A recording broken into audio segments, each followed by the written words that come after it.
Hello viewers, welcome to my channel.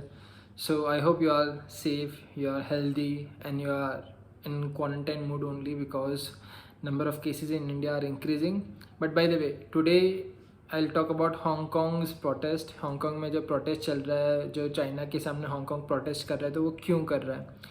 तो basically मैं आपको एक बार हिस्ट्री बता देता हूँ कि 1997 से हांगकांग एक under self semi independent rule में है, जो कि चाइना उनको रूल कर रहा है, बट एक self semi independent kind of a region है. उनका separate legal political and economic system भी है, उनका खुद का एक कॉन्स्टिट्यूशन भी है, बेसिक लॉ जिसको बोलते हैं. एंड वो हांगकांग वालों को freedom of press and religion and speech and assembly, ये सब सारी फ्रीडम्स प्रोवाइड करता है बेसिकली हांगकांग को. सो ये क्यों आया, कैसे आया, कब हुआ? सो ये दोस्तों 1997 में हुआ था, जब ब्रिटेन ने चाइना के साथ एग्रीमेंट किया कि हांगकांग को एटलीस्ट 50 ईयर्स तक, दैट मीन्स फ्रॉम 1997 टू 2047, एक सेमी ऑटोनोमस मतलब सेमी इंडिपेंडेंट रीजन की तरह ऑपरेट करने देने की अनुमति मिलनी चाहिए. तो वो एक एग्रीमेंट था जो कि हुआ था 1997 में. तो एग्रीमेंट के फर्दर डिटेल्स में हम लोग जाते हैं कि एग्रीमेंट में था क्या. सो जुलाई 1997 में ब्रिटेन एंड चाइना ने एक एग्रीमेंट साइन किया था, जिसमें हांगकांग को एक सेमी इंडिपेंडेंस सेमी ऑटोनॉमी मिली थी फॉर 50 ईयर्स. एंड ये काइंड ऑफ एग्रीमेंट तभी आया था क्योंकि वो ब्रिटेन एंड चाइना दोनों 100 ईयर्स से एक दूसरे से काइंड ऑफ कोल्ड वॉर चल रहा था उसके बारे में कि हाँ हांगकांग किसका रीजन बनेगा, आई मीन वेदर कि वो एक ब्रिटेन का पार्ट बनेगा या फिर चाइना का पार्ट बनेगा. एंड फिर after 100 years of all that stuff finally agreement हुआ था कि 50 ईयर्स तक हांगकांग सेल्फ इंडिपेंडेंट रहेगा. बट चाइना ने हमेशा हांगकांग को अपनी टेरिटरी ही माना है, एंड जिसकी वजह से मतलब इतना 1997 का जो भी एग्रीमेंट इंटेंट था, जो भी पर्पस के लिए, वो अभी तक 100% फॉलो अप नहीं हो पाया है. एंड जो भी मिडिल ग्राउंड रहा था बीच में, जैसे कि ब्रिटेन ने बोला, जो भी मिडिल सेटलमेंट्स थे, जो भी ग्राउंड्स पे सेटलमेंट्स हुए थे और वो एग्रीमेंट बना था, वो एग्रीमेंट का कहीं ना कहीं आई वुड से पालन नहीं हो रहा है, कहीं ना कहीं फॉलो नहीं कर रहे चाइना वाले. सो that is the issue main. But still मतलब हांगकांग का आई वुड से कि जितने भी अफेयर्स थे, जितना भी एक्सटर्नल अफेयर्स या फॉरेन अफेयर्स है, वो चाइना के कंट्रोल में ही है. बट स्टिल हांगकांग ने अच्छे से मैनेज किया कि वो यूनाइटेड स्टेट्स के साथ एंड अदर कंट्रीज़ के साथ अच्छे से रिलेशंस बनाए. बट जब से अराउंड 2012 से जो अभी जी जिनपिंग की जो लीडरशिप हुई है, जिसके साथ वो आई मीन चाइना में रूल कर रहे हैं अभी, तब से थोड़ा बहुत आई वुड से कि बैलेंस बिगड़ता गया है. बहुत सारे इश्यूज हो रहे हैं, बहुत सारे प्रोटेस्ट हो रहे हैं हांगकांग में. तो मैं आपको एक बार I would say year wise मैं आपको बताऊंगा कि कैसे कैसे कब कब कौन कौन से प्रोटेस्ट हुए और क्यों क्यों हुए वो प्रोटेस्ट, और क्यों अभी भी जारी है वो चीज़. सो डिस्पाइट कि हांगकांग को एक बार सेमी ऑटोनॉमी मिल गई थी, बीजिंग ने बहुत ट्राई की कि अपनी पॉलिसीज़ को हांगकांग में भी अप्लाई करवाए, बट वो नहीं हो पा रहा है. सब 2003 से स्टार्ट हुआ था, जब फर्स्ट टाइम चाइना ने पुश किया था कि अपने सिक्योरिटी लॉज को हांगकांग में भी अप्लाई करवाए, हांगकांग में भी इम्प्लीमेंट करवाए. बट अगेन वहाँ पे बहुत मास प्रोटेस्ट हुआ था एंड वो पूरा लेजिस्लेशन को ही विड्रॉ कर लिया गया था. उसके बाद 2012 में एक प्रोटेस्ट ब्रेकआउट हुआ था, जब बीजिंग ने ट्राई किया कि उनके हांगकांग के एजुकेशनल सिस्टम को इन्फ्लुएंस करे bye talking good about or including the chapters and learnings about how Chinese communism and how Chinese whole way of living is good in the curriculum. So वो एक protest हुआ था उसके बारे में, and that too also after that सब चीज़ को withdraw कर लिया था. And then in 2004 एक pro democracy movement चालू हुआ था to gain momentum on the activist pushback against China's plan. तो उसके लिए क्या हुआ था एक्चुअली, तो प्रोटेस्ट जो भी स्टार्ट हुआ था उसमें अराउंड 1 मिलियन पीपल जुड़ गए थे. एंड वो एक्चुअली क्यों हुआ था, because China was interfering in Hong Kong's election of city chief executive. जो उनके सिटी का चीफ एग्जीक्यूटिव होता है, तो वहाँ पे चाइना का बहुत ज़्यादा इन्वॉल्वमेंट हो रहा था, जो कि हांगकांग के सिटीजन्स को पसंद नहीं था, इसलिए वो प्रोटेस्ट स्टार्ट हुआ था। एंड इसमें अप्रॉक्स मिलियन पीपल ज्वाइन हुए थे, जो कि उनके सड़कों पे आ गए थे। एंड वो एक मूवमेंट को बहुत अच्छा खासा नाम भी दिया गया था कि अम्ब्रेला मूवमेंट।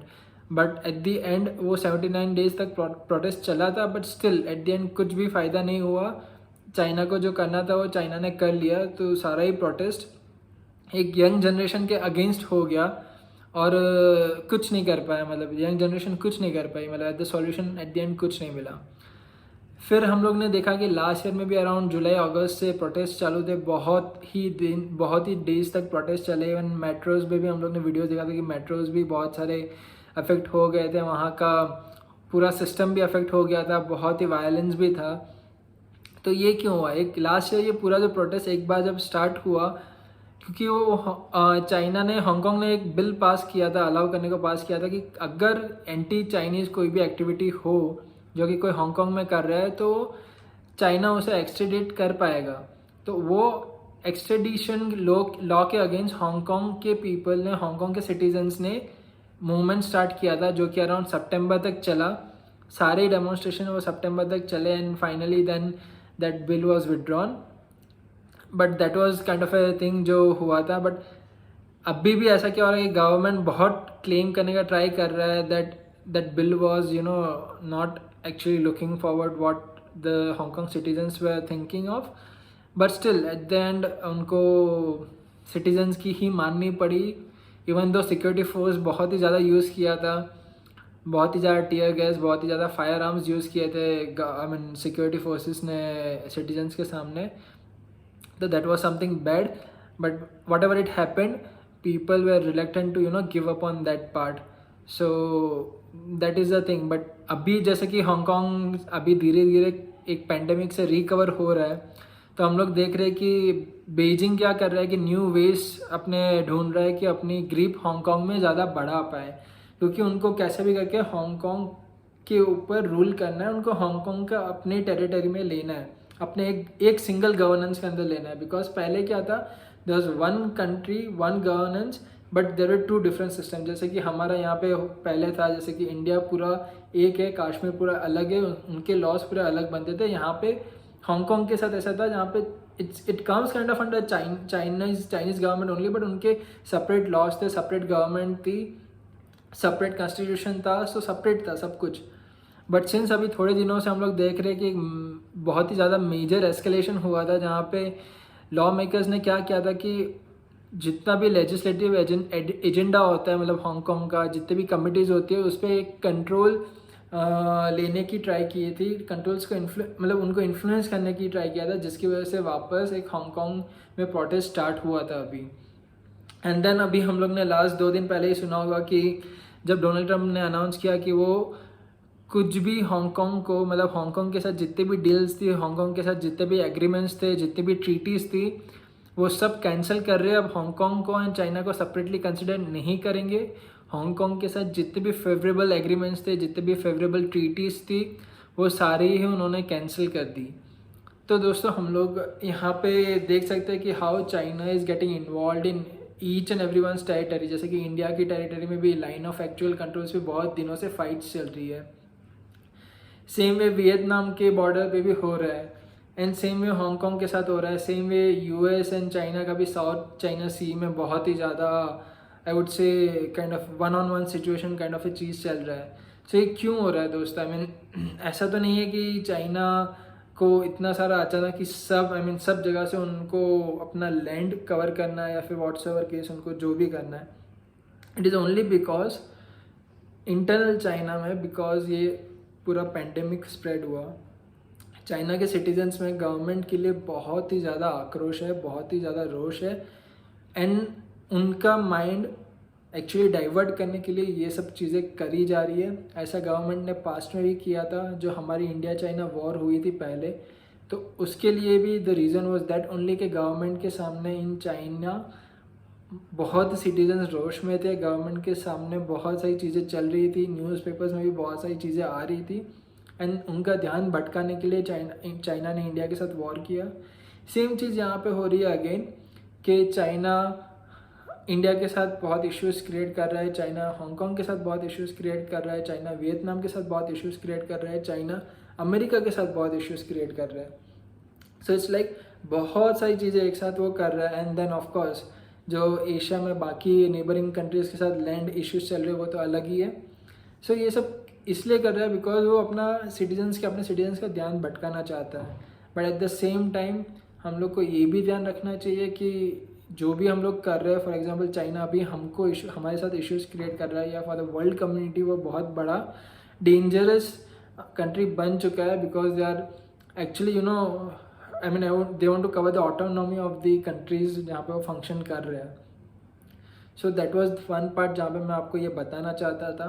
एक स्मॉल छोटा सा पार्ट चाइना के बारे में ये भी है कि दोस्तों 2-3 दिन से हम लोग देख रहे हैं कि मीडिया में बहुत ही ज़्यादा वीडियो स्प्रेड हो रहे हैं कि boycott China, boycott Chinese product. So I would love to be a part of this and मैं आपको भी एनकरेज करूँगा कि आप भी चाइनीज़ प्रोडक्ट्स को बॉयकॉट करो।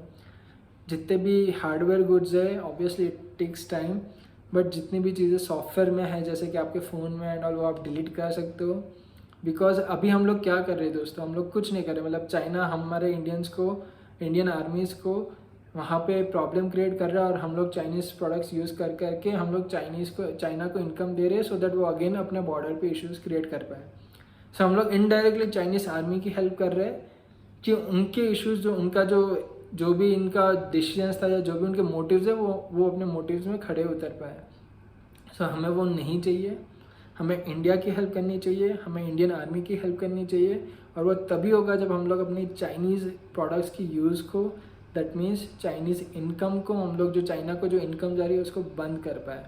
दोस्तों as per the figures what I have, I am not sure, it's not verified from the sources, but yeah the figure which I have is India imports from China worth rupees 5.2 lakh crores and India exports to China worth 1.2 lakh crores. So that means 4.2 और 4.1 approximately lakh crores का हम लोग extra trade deficit है। मतलब हम लोग ज़्यादा import कर रहे हैं, दैट मीन्स चाइना को ज़्यादा पैसा जा रहा है। तो वो कहाँ पे वो पैसा यूज़ हो रहा है, वो उनकी आर्मी में ही यूज़ हो रहा है और वो ऐसे ही एक पीसफुल एटमोसफियर को वापस वायोलेशंस में तब्दील करने में ही यूज़ हो रहा है पैसा। तो फ्रेंड्स हम लोग वो सब चीज़ को इग्नोर कर सकते हैं। Stop using Chinese products, stop using Chinese hardwares, delete TikTok, delete any other apps जो भी आपके पास हो and start using only and only non Chinese products, preferably Indian products. With that said, I'll just close this speech. Meanwhile, please stay safe, take care, stay quarantined, and keep dreaming and keep following your dreams. Thank you very much. Until next video, goodbye.